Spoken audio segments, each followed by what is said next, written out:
Jengoulen Info TV, la télévision autrement. Solo Mira, I don't know why. You just wanna listen to my heart get a mom. Yenn saay sama xel sore sama waay, cause you're my friend. You're my friend, you're my friend, you're my friend. Si bien ñu kontaan am mbégte mooy di dalal mooy tey jii nii ñu dellu si waat suñu numéro mooy Kamalor Afogna tey ñu am fierté am mbégte di dalal ki nga xamante ne def na la fierté de la commune de Bignona, def la fierté du département de Bignona, def la fierté de la région de Ziguinchor, def la fierté de la Casamance au niveau national. Mu nekk ki nga xamante ne artiste la bi nga xamante ne kenn dootu ko présenté ndax bokk na ci benn compétition bi nga xamante ne il a eu à représenter la musique casamançaise mu aussi le niveau ba tey jii nii fépp foo dem moom la ñuy waxtaanee mu nekk ki nga xamante ne moom mooy Lodja MK donc mu doon ki nga xamante ne artiste la bi gëm boppam bi def li nga xamante ne moom mooy diversité musicale nekkul ci benn domaine musical mais nekk na ci mooy domaine yi yëpp ndax mu ngi def hip hop mu ngi def leneen ak leneen dinañ ci dellu siwaat ak moom ñu ànd ak moom ak benn ami un ami mooy Lalo mu nekk fii aussi mu nekk ki nga xamante moo koy accompagner saa su ne fu mu mën a dem kooku moo koy accompagner moom lay nekkal tout le temps et Lodja MK na nga def. sant yàlla bu yaa ngi si jàmm. ça va alhamdulilah. naka journée bi. ça va au calme on gère. Mais tu fais la fierté de la commune de Bignona. Je pense que c'est une fierté pour moi aussi de faire la fierté de la commune. Donc ça va alhamdulilah. Wow, tu fais la fierté du département de Bignona, tu fais la fierté de la Casamance en général. te li la ko jox mooy talent bi ñu am bi nga am te ñu am yaakaar ci yow. Donc qu'est-ce que ça te fait? C'est tout le temps un tout petit peu un truc qu'on pourra jamais expliquer par des mots. leneen loo xam ne ci biir xol la rek lay nekk donc parfois les gens disent que bu baax a baax tu vois dafa nice quelqu'un qui commence quelqu'un qui est dans un domaine nga ñu fekk la nga nekk ci et que nit bu la xoolee mu am benn contentement bu muy yëg yow après moom xam nga lenn rek nga nar a mën a wax alhamdulilah dellu ko sant yàlla waaw c'est juste ça. Ok merci tey ci nii yaa ngi dans la musique mooy musique mu nekk nga comme débuté ci rap bi tey ci nii rap bi yóbbu la fi nga toll tey ci musique ndax mënoo tourner fenn ci Sénégal léegi te doo dégg Lodja MK je m'excuse tey jii nii qu'est-ce que ça te fait comment tu as su vraiment se hausser à ce niveau? Tout d'abord le truc faudra que ça soit volontaire quoi mu jóge ci yow donc man je pense que depuis tout jeune xam nga j'ai toujours chantonné sur les mélodies yoo xam ne moom c'est les chansons des grands frères yoo xam ne ñu ngi doon nekk foofu noonu bizarrement j'ai grandi dans une communauté musicale quoi j'avais un grand frère qui était dans l'art donc xam nga peut-être que genre yooyu noonu da lay influencer ci sa choix donc c'est bien que tey jii nii tu sois une référence ci ce secteur et je pense que moom artiste bu nekk moom c'est ça ton objectif que tu sois xam nga une image une icône boo xam ne par rapport aux jeunes frères même aux grands frères yoo xam ne su leen gisee ñu naan ah on a un jeune frère qui a réussi sur cela on a un frère qui a réussi sur cela donc xam nga damay ne dañ koy gën a sant yàlla bu baax baax te ñu ñaan bu baax xam nga ci yoon bi ñu nekk nii que les gens nous perçoivent aussi positivement et ñun tamit xam nga ñu gën a yokk suñu job quoi. si ok job bi mooy fay job mooy fay neexul ba neex mais tey jii nii quel est ton emploi du temps comment tu travailles parce que les gens ils ont du mal à comprendre mooy le travail d'un artiste musicien toi en tant qu'artiste comment tu travailles? Ça diffère de tous les artistes da nga gis artistes yoo xam ne la plupart du temps bu fekkee moom c'est dans le cadre lyrique kese moi j'ai vu des jeunes frères yoo xam ne ils écrivent mieux que suñu yenn grands frères donc xam nga donc su fekkee man sama emploi du temps bopp je passe beaucoup de temps sur mes cadres lyriques ça va bientôt faire 3 mois yoo xam ne je dors à 5 heures du matin je me réveille à 11 heures donc ce qui veut dire que moom toute la nuit maa ngi job sur des bases d'accords sur un tout petit peu de beatmaking sur xam nga l'expression lyrique. Maintenant quoi qu'il puisse se passer man sama emploi de temps je dirais que moom ça diffère de moom artistes yu bëri je veux pas dire une certaine exceptionnalité venant de moi mais boo xoolee bu baax a baax man sama boss dafa xaw a wuute parce que man je suis dans le cadre mélodique je suis dans le cadre hardcore rap tous ces trucs là comme tu l'as bien dit tout à l'heure que moom dama commencé ci rap dans un groupe après j'ai évolué je suis parti en solo après cela boo xoolee bu baax a baax sama style de musique ça implique beaucoup de choses ça implique nga nekk moom xam nga quelqu'un qui travaillera la voix quelqu'un qui travaillera l'écriture et quelqu'un qui travaillera beaucoup sur l'expression. Donc, pour que peut-être même le message doit se passer bien. Ok. Donc l'expression, moi, base, accord et tout, c'est dire que moi, quelque part, tu joues un instrument qui est la guitare. Mu doon instrument bi nga xamante ne dafa xaw a jafe mais est-ce qu'il t'arrive de jouer et de chanter? C'était mon objectif d'abord et su ma demee ba réaliser que je dirais bien alhamdulillah.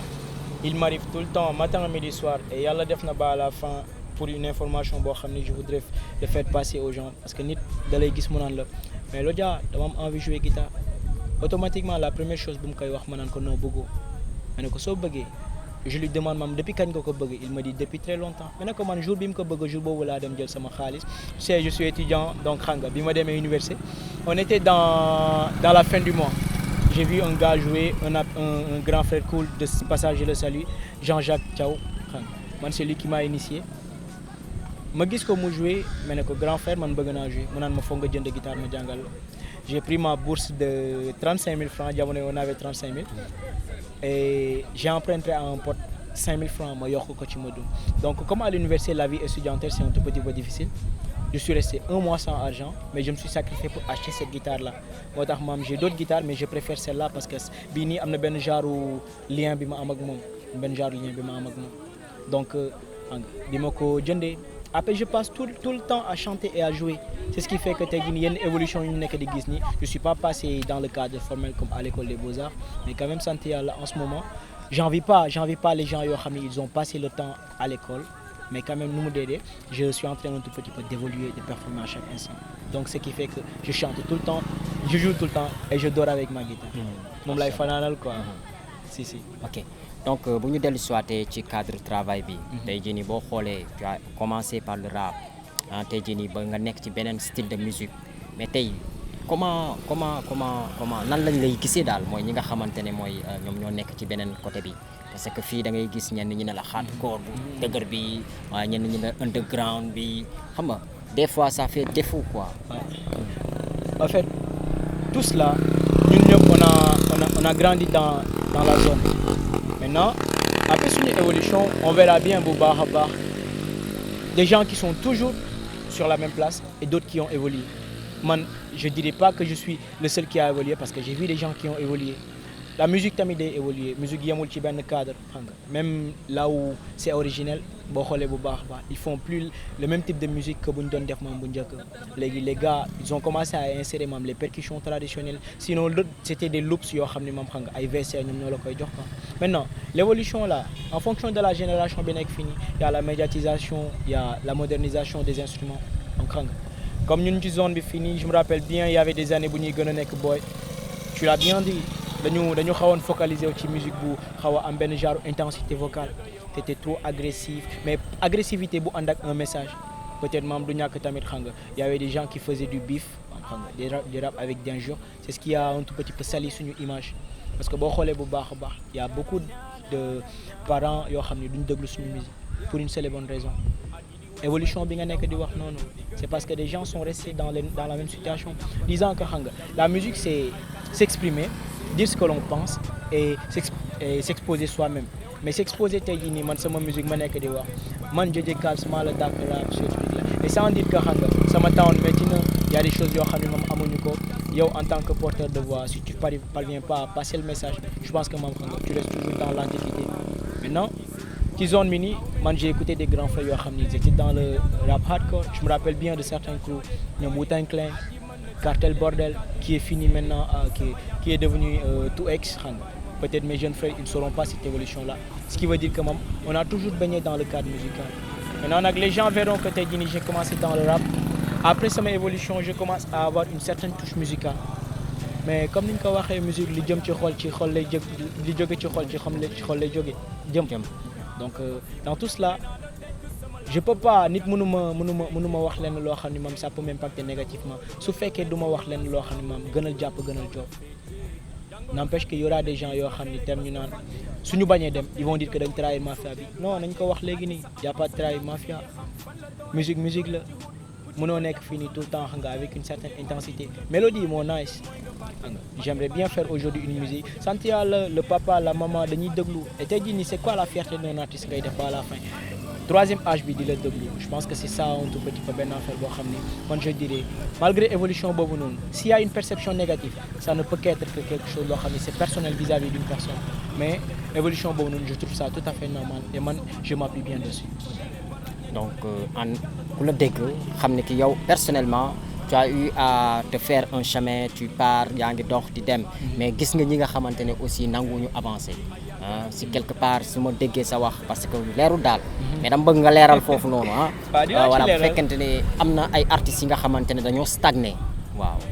ci yow ci sa waxin waaw wax ko c'est une obligation pour moi parce que quand on parle de la masse musicale quand on parle des artistes de Bignona man je suis inclus artistes Bignona yi dañuy defuñu musique ma juste maa ngi ci biir artistes Bignona yi dañuy yàq concert dañu neexal concert man maa ngi ci biir n'empêche que même su fekkee xam nga j'ai fait de très bonnes choses mais comme li nga bëgg ma leeral la lenn imagine-toi que man j'étais dans un groupe xam nga c'est pas un règlement de compte ou autre chose mais comme ni nga ko xamee maam les groupes parfois faut daa ngeen am benn genre cohésion pour ngeen mën a avancer j'étais dans un groupe après la mujj évolué en solo j'étais dans un groupe surnommé Hip Hop Revolution après au fil du temps j'ai évolué maa ngi di jouer en solo mais depuis lors bi ma nekk commencé musique ba léegi nii j'ai vu des gens yoo xam ni ils sont tout le temps dans le tempo 90 noonu la ñuy wax moom xam nga tempo 90 ça c'est la base du rap tempo 90 bi ça donne un kick à temps régulier maintenant nag plus muy yéeg plus xam nga expression musicale bi mu gën a diffère maintenant boo gisee booy ñu ngi def ay afro tap le problème lenn la stagné bi c'est pas parce que tu as fait un autre type de musique mais su fekkee tu stagné ba tey jii nii c'est parce que tu fais quelque chose que d'autres personnes font mooy maanaam tey jii nii xam nga la copie de certaines identités musicales le fait que tey jii nii maam xam nga ci samay jeunes frères yi nekk di commencer nii j'ai des frères yoo xam ne maam samay rakk lañ ñuy commencer de temps en temps ils m'envoient leur musique le seul conseil bi mu leen di jàllale leen la rek ma ne leen fais un truc qui t'est original quoi maam voir que waa Dakar ils sont en train de faire une musique boo xam ni c'est je définis tout le temps que c'est le show et le bise mais il y a un troisième c'est une musique engagée le show c'est quoi nga def sound boo xam ne soo yëgee concert le public tu l'animes nga def sound boo xam ni maam su fekkee bise la c'est le business sound boo xam ni clip bi day nice mais ça parle de rien y a pas de message mais la musique engagée c'est quoi c'est la base de notre rap donc il y a des gens yoo xam ne ba tey bi ñu na fini ils stagnent moi je le dirais bien ci benn cadre boo xam ni musique bi dafa nar a oyof peut-être ñu insérer ci moom xam nga les percussions traditionnelles on a notre identité à nous en Casamance moi je prends tout le temps référence sur le groupe Fogni c'est une fierté de la Casamance ça fait pas le même style de musique mais j'aimerais bien ci sama projet bi ñëw inchallah ma sampler des trucs yoo xam ne dama ko ciy dugal xam comme ça après ça va plutôt faire benn genre avantage ci musique bi quoi mais ba tey jii nii y a des gens yoo xam ni même ils évoluent pas c'est pas un bif mais ñu wax ni même y a des gens yoo xam ni ba tey jii mais damay ne peut-être ñàkk gëstu moo waral loolu noonu quoi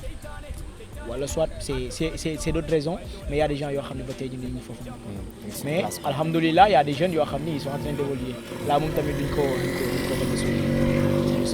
voilà merci donc tey jii nii boo leen xoolee yéen a ngi toujours ci seen émission Kamalor Afogna ñu am mbégte di dalal ki nga xamante ne mooy tey jii nii fierté la c'est une fierté de la nation sénégalaise mu doon ki nga xamante ni il a représenté la musique casamançaise au niveau national c'est bien dama bëgg a dellu si waat ci côté boobu noonu sa base mu nekk Bignona mais man bon sincèrement xaw ma ndax am na mais man sa sound yi ma jot a dégguma ci mooy instrument traditionnel wala dégguma ci mooy instrument de base yi nga xamante ni ñoo nekk fii Bignona lan moo ko waral. peut-être c'était juste xam nga dans la musique dafa am yenn couloir quoi xam nga y a des phases de secteur du beatmaking bi loolu noonu c'est quelqu'un d'autre qui le fait alhamdoulilah récemment je me suis inséré dans le beatmaking peut-être am na benn sound bi la échappé mooy sama sound alaaji bi mujj génn nii boo dégloo ci beat bu baax a baax y a des calebasses y a un tout petit peu un instrument bu gars yi di utiliser village ci bu kutëb benn bant la nii xam nga les gens ils prennent inséré naa ko ci c'est pas tout waaw c'est pas ça s'appelle comment Emambol inséré naa ko ci peut-être après bu ñu koy masteriser dañ ko wàññi mais comme nous la koy waxee je peux pas dire que maam xam nga musique bi dafa nar a évoluer et je te salue bien ci question boobu noonu parce que faudra aussi qu'on se justifie sur certains faits peut-être bu ñuy commencer on a commencé comme tout le monde da ngay def fekk beat bu nice ci net bi nga télécharger ko def ko mais après quand tu évolues même boo xoolee lors de la compétition sound ñu joué yëpp sound africain bi ay tawa ñoo ci nekk c'est dans le projet après inchallah xam naa moom dinañ ci gën a expansionner comme ça xam nga ñaaw njort bi gars yi di am noonu ñu firi ko quoi. Donc c'est bien parce que on s'attend de ça de voir mooy Lodja MK mooy mu épanouir mais mu épanouir ak sunu musique parce que tey jii nii identité mooy bi ngay yóbbu mu nekk identité mooy la Casamance parce que tey jii nii nekk nga sunu fierté c'est bien beau ñu ngi lay xaar ci côté boobu noonu. alaaji bi dinaa ko gën a dégluwaat parce que déglu naa ko mais sincèrement déglu naa ko mais dinaa ko gën a dégluwaat mooy ma xool perception musicale bi nga doon wax mooy calebasse yi ak affaire yooyu noonu parce que dina ma ci neex trop quoi. mais tey jii nii bu ñu dellu siwaatee ci côté boobu noonu évolution yow tey jii nii gis nga musique Bignona nu muy demee tey est-ce que am nga yaakaar tey nit ñi lekk ci musique Bignona. am naa espoir je vais pas vivre dans le scepticisme mais je vais vivre xam nga am naa espoir bu baax a baax parce que quoi qu'il puisse se passer man je suis qu'un maillon ci chaîne bi quoi même su fekkee tamit xam nga je parlerai pas de chance parce que xam nga fii ku liggéeyul parfois tu n'auras rien. Faudra que ñu ñeme ko wax la plupart du temps mais nag je vois des grands frères yoo xam ni tey jii nii ñu ngi continuer job ils sont tout le temps comme tey jii nii je vais saluer sama yenn grands frères li ci mel ni waa Senba Connection c'est là que j'ai commencé bu ñuy commencé pour le studio il était pas si chic il y a pas de souci mais quand même on arrivait à faire à la base xam nga ay jéego récemment ils ont réaménagé le studio dans un autre design donc xam nga c'est juste pour tey jii nii ñu envisager ci kanam ñu lekk xaalisu musique li concerne tey jii nii ci ñun artistes yoo xam ni on est en train d'évoluer j'ai vu des frères yoo xam ni man rappeurs yi jàppee wu ma leen ay collaborateurs ay frères laa leen jàppee quoi si on s'entend avec tout le monde xam nga doo am problème ak kenn du ñàkk le game dañ leen ñu naan le clash da ciy jaar mais on se clashera pas dinañ toog ñu sekk jàmm du clash bi mooy neexal game bi quoi dinañ waxtaan dinañ échanger mais man am naa yaakaar ni dinañ lekk xaalisu musique parce que boo leen dégloo bu baax a baax yow tu es là dans le secteur bàyyil xel bu baax a baax les jeunes rappeurs là du ñàkk parfois c'est pas trop compréhensible gëstuñu mais am na ñoo xam ni moom ils sont en train de s'insérer dans les normes musicales je pense que moom lekk xaalisu musique bu ñuy wax noonu incha allah dinañ ci laal. ok d'accord nous allons parler de ça parce que commencé nañu dugal ay lekk waa ñàkk lekk et tout ça quels sont les projets de Lodja MK. À cause du corona on a eu à reporter suñu concert ce qui nous donne une idée ci réussite am tu sais chaque concert da ngay def say prévente nga jaay ko de ce lu ñu jotoon a récolter amoon nañ yaakaar bu baax a baax que ni ça serait un très grand événement donc xam nga mais malheureusement à cause de cette pandémie là on a eu à reporter le truc mais inchallah à une date ultérieure dinañ ko defaat parce que xam nga c'est un truc qui a déjà été programmé donc li contretemps la rek après dinañ ko kii mais sinon à part ça je pense que je prévois un projet boo xam ni ça tournera dans les 13 à 12 titres yooyu noonu xam nga projet boo xam ni maam dinañ ci gën a bàyyi xel ci coloration musicale bi nga wax noonu identité Casamance bi xam nga récemment maa ngi jóge waxtaan ak un ami maa ngi ko doon wax ma ne ko j'aimerais bien ñu ànd studio ñu dem mu defal ma ay sample percussion naturelle yoo xam ne ñu dugal ko donc xam nga projet bi moo tax tey jii nii ça va prendre du temps ça va pas dépasser peut-être les 2 ans mais peut-être dans l'année qui va s'en suivre dinañ ko génnee mais su yéexee tamit c'est parce que maam xam nga liñ ñu laaj noonu loolu lañ ci bëgg a def moo am benn genre sonorité boo xam ni ku ko déglu tu vas dire que waaye ça lii suñu identité la donc peut-être maam xam nga yenn détails yooyu noonu yooyu lañ nekk di affûter incha allah maa ngi ci kaw mais ça sera pour bientôt. ok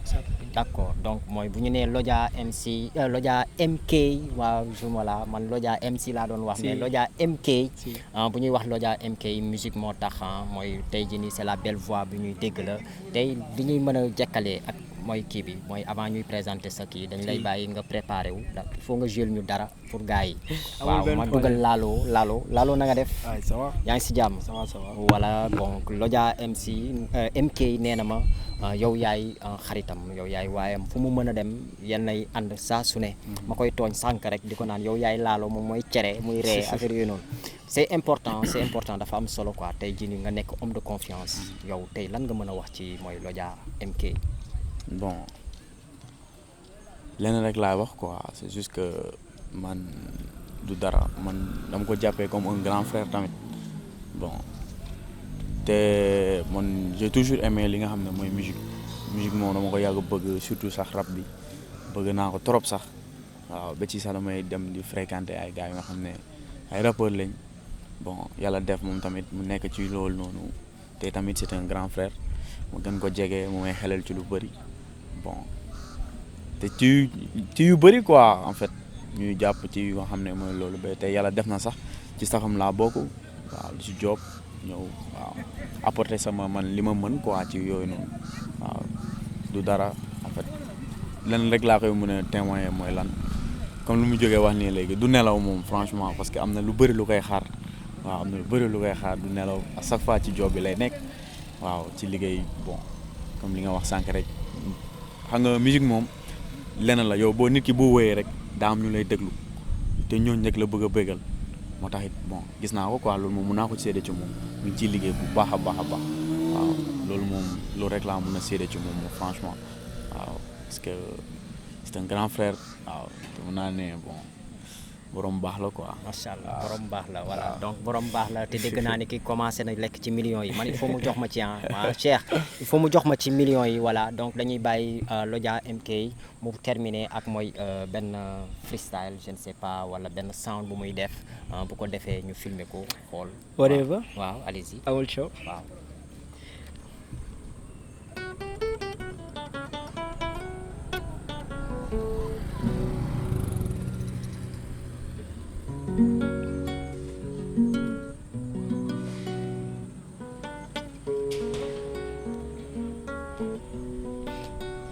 Solo mirror, I don't know why